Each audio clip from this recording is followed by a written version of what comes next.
the storm continues to move inland, that the people in the path of this storm in Georgia, in South Carolina, that they still need to take this very serious. Oh my gosh. No! Oh. It's okay, it's okay, it's okay, it's okay.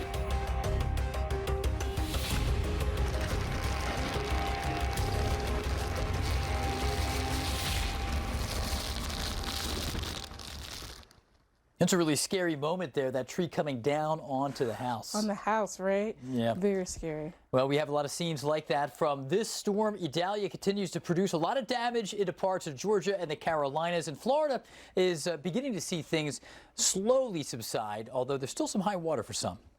You know, and the high water is going to continue because we have the full moon, the supermoon, and the blue moon, Jeff. All those are going to impact the height and the intensity of the tides. And we are dealing with that onshore wind picking up into parts of South Carolina near Charleston.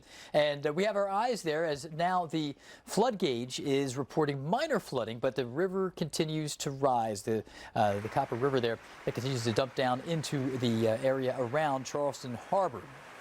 Let's take things over to AccuWeather. I mean, Victor, who's live now in Charleston, South Carolina. How are things going over there, Emmy? Well, Michelle, it is eerily quiet along the streets of Charlotte, and if you think about it, it is the middle of summer.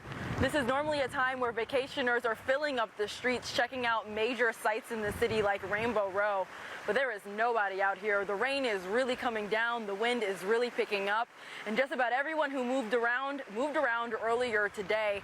As we took an aerial view look of Charleston today, we didn't see a lot as the afternoon hours turned into the evening hours.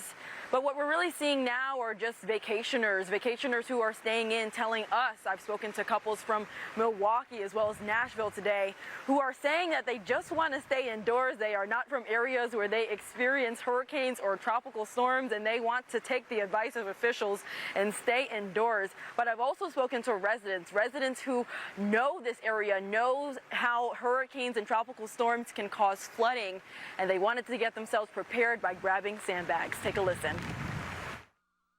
Full moon, high tides at like 8:30 tonight, and that's about when the worst of the hurricane's supposed to come through, so I'm not looking forward to it. Seems like kind of the perfect mixture. I'm concerned, and I know the flooding is getting very high, and the neighborhoods are flooding. I'm a Charleston native, so I know the weather and what storm can do. The storm can certainly produce a lot, especially when we're talking about tropical storms. Now, back here live, I just wanted to come back live here quickly because it really just started pouring down here. You can see just how wet I got even while that sound was playing. But we'll continue to report here live, give you the latest in conditions here in Charleston, because we do know at this point they're only going to get worse. They're just going to simply deteriorate as the evening goes on. All right, thank you for that report, and stay safe. Emmy Victor in Charleston. And the Cooper River, I misspoke, I said Copper River earlier, but the Cooper River is rising, and now we're seeing the river continue to rise. And we say river, it is technically a river, but it basically opens up into the ocean. So we're looking at something at sea level that rises and falls twice a day with the high tide and low tide. We had a high tide yesterday that got into moderate flooding. We're into minor flooding, soon to be moderate and then major. We're expecting to see the high tide climb about 3 or 4 feet above your typical high tide this evening, and then a blowout tide as the offshore wind will be blowing out. So on this evening and tonight, we have an onshore wind that's shoving extra seawater into the area of Charleston. But then tomorrow, after a very unusually high tide tonight, it's going to be an offshore wind. And take a look at how low the tide gets tomorrow. It's going to be an unusually low blowout tide that will follow. And then a very limited high tide tomorrow to follow because of that offshore wind scouring a lot of the water away from Charleston and out to sea. So it's going to be an interesting turn of events here. I do want to also jump to the radar. Here I have the area around Myrtle Beach and Oak Island in South Carolina and North Carolina. And here we're dealing with a pretty interesting scenario. There's a new tornado warning, and it's for what's likely a waterspout. There's an area of strong rotation just offshore approaching Myrtle Beach. It's out over the water right now, but this is coming toward land.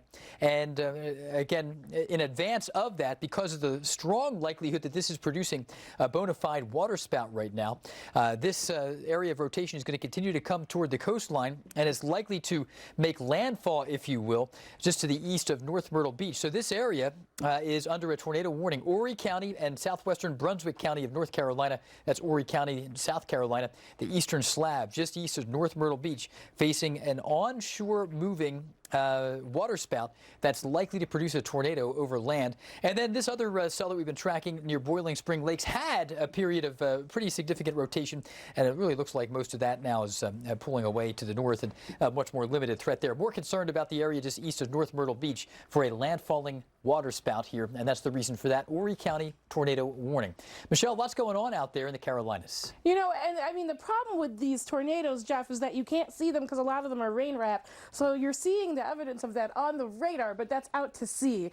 And so people that, you know, like to go on look, just that not a good idea because you can't see it coming. I mean, you're going to see more of this tornado risk. There's a nocturnal threat. They're also going to be disguised by rain, and you're seeing it all around the coast from Georgia all the way into North Carolina. Speaking of which, I still have that tornado watch in effect for all of South Carolina coast and into North Carolina until 10 p.m. tonight. I mean, look at the AccuWeather Future radar.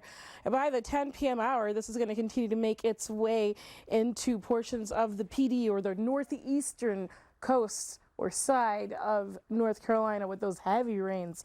And then we're going to continue this all the way in the North Carolina, especially going into the Outer Banks by the 2 a.m. hour. This is why we're always talking about having that AccuWeather app downloaded. When it comes to rainfall, places like Columbia are going to see 4 to 8 inches of rain, low-lying and poor drainage areas like 5 points, susceptible to flooding. We're coming up, we're going to continue to track Idalia as it continues to move north.